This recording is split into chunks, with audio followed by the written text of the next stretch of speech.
Assalamualaikum warahmatullahi wabarakatuh. Perkenalkan, nama saya William Perangin-Angin dengan NPM 2310125. Saya ingin menjelaskan sedikit tentang pikflometer. Nah, apa sih pikflometer?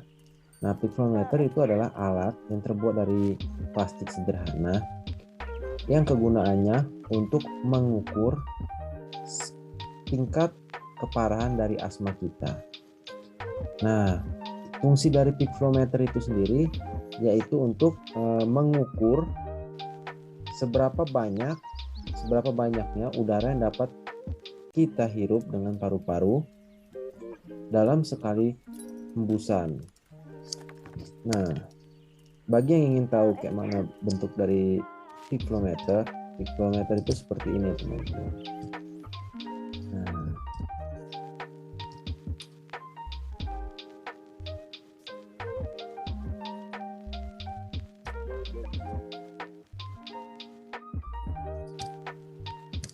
Nah, seperti ini teman-teman pikflometer. Tuh. Nah, ini adalah pikflometer. Nah, kalau penting juga untuk kita mengetahui cara penggunaan dari pikflometer yang baik dan benar. Nah, saya ingin memberitahu cara penggunaan dari pikflometer itu sendiri. Nah, yang pertama itu pastikan sliding marker atau tanda yang merah seperti yang di bawah sini merah, itu pastikan tandanya di 0 atau sliding marker berada di 0.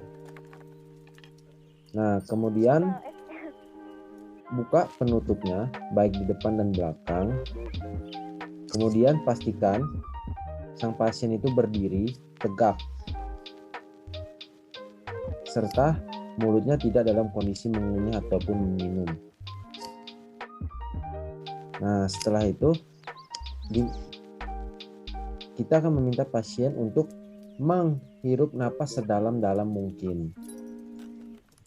Setelah menghirup sedalam napas, tempelkan mulut kita ke mouthpieces ataupun corong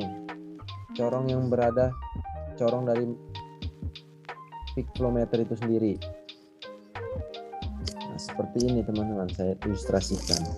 Nah, apabila ini corongnya, ketika kita menarik napas sedalam-dalamnya, kita masukkan corongnya, habis itu kita tiup atau kita dorong semua napas kita yang dapat kita keluarin selama 3-10 detik, semampu kita. Setelah itu, pastikan lidah kita tidak menutupi lubang dari pikflometer itu sendiri ya teman. Pastikan lidah tidak menutupi. Nah, kemudian kita dapat cek seberapa panjang napas kita di pikflometer itu sendiri. Ini seperti di gambar, sliding marker itu akan bergerak sesuai napas kita, seberapa panjang napas kita. Nah, apabila kita ragu dengan hasil dari sliding marker itu sendiri atau merah-merah itu akibat napas kita dapat mengulangi 1-3 kali untuk memastikan nilai berapa yang keluar. Nah, setelah nilai keluar, kita dapat menentukan kita berada di tingkat yang mana. Nah, untuk interpretasi dari warna ini, ada warna kuning, hijau, dan merah. Itu akan saya jelaskan. Nah, untuk warna hijau itu menandakan bahwa asma kita stabil atau terkontrol. Jadi napas kita itu stabil dan terkontrol untuk menjalani kegiatan sehari-hari. Nah, serta bila di zona merah itu berarti napas kita 80-100%. Nah, sebaiknya kita mengonsumsi obat-obatan yang telah diberikan namun dikategorikan stabil. Nah, apabila pernapasan kita itu atau sliding markernya itu berada di antara zona kuning, itu berarti tandanya kita harus berhati-hati karena itu dapat menjadi merah. Kita harus berhati-hati.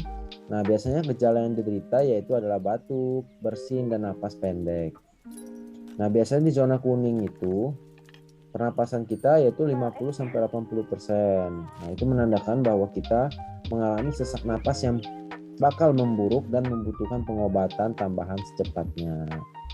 Nah, apabila sliding maker atau penanda napas kita itu berada di zona merah, nah itu berarti kita mengalami asma yang cukup parah dalam saat itu. Nah, kita mungkin membutuhkan perawatan yang secepatnya. Biasanya mengalami gejala berupa batuk terus-menerus, napas pendek, dan untuk merah itu berarti kondisi pernapasan kita di bawah 50% yang mengindikasikan bahwa kita membutuhkan penanganan darurat secepat mungkin.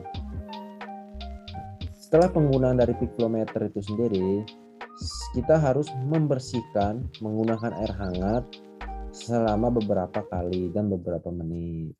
Nah, kemudian kita simpan. Nah, segitu yang dapat saya sampaikan. Apabila ada kesalahan saya mohon maaf.